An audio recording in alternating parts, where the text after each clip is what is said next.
বরিশাল শহরের আশেপাশে বেশ কিছু সুন্দর জায়গা রয়েছে। তার মধ্যে এখন যেই জায়গাটিতে দাঁড়িয়ে আছি, এই জায়গাটির নাম হচ্ছে গজনী দিঘি। অনেক লোক হচ্ছে এই গজনী দিঘিতে ঘুরতে আসে।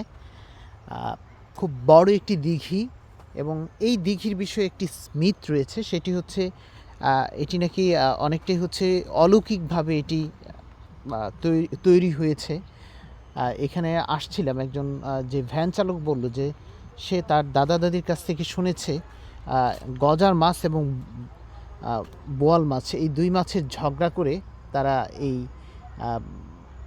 বড় দিঘিটি তৈরি করেছে। এবং এই দিঘি থেকে একসময় নাকি হাঁড়ি পাতিল উঠতো যখনই বিভিন্ন ধরনের অনুষ্ঠান হতো এলাকাবাসী এই দিঘির কাছে এসে বললেই হাঁড়ি পাতিল অটো উপরে উঠে আসতো। তো এই বিষয়গুলো শোনা যায়।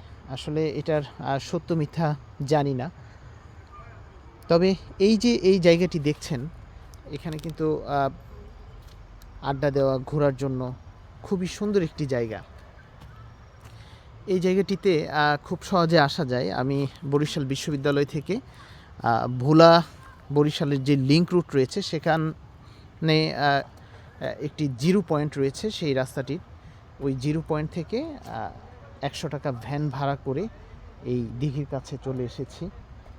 বিকেলবেলা লোকজন তেমন একটা নেই, প্রচুর পরিমাণে গাছগাছালি দেখা যাচ্ছে এই দিঘির পাড়ে, ভালো লাগছে। এবং এই যে এখানে বসে আড্ডা দেওয়ার জন্য কিছু বেঞ্চও তৈরি করে রাখা হয়েছে।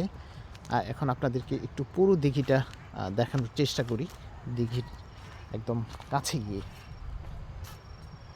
এই যে দেখুন, খুবই বড় ধরনের একটি দিঘি এটি। চারপাশে প্রচুর পরিমাণে গাছগাছালি রয়েছে।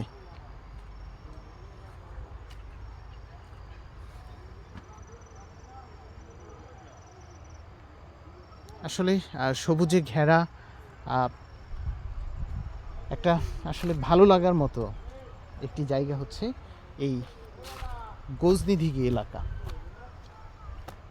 দেখেন, অনেক বড় পার্ক কিন্তু দিঘির, এবং প্রচুর পরিমাণ গাছগাছালির ঘনত্ব রয়েছে এই দিঘির পাড়ে।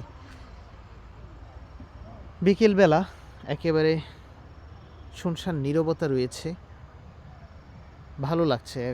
লোকজন নেই তেমন একটা। চাইলে আপনারও এই সুন্দর জায়গাটি থেকে ঘুরে যেতে পারেন, ভালো লাগবে। এটি বরিশালের বন্দর থানার চাঁদপুরা ইউনিয়নের চাঁদপুরা গ্রামে অবস্থিত।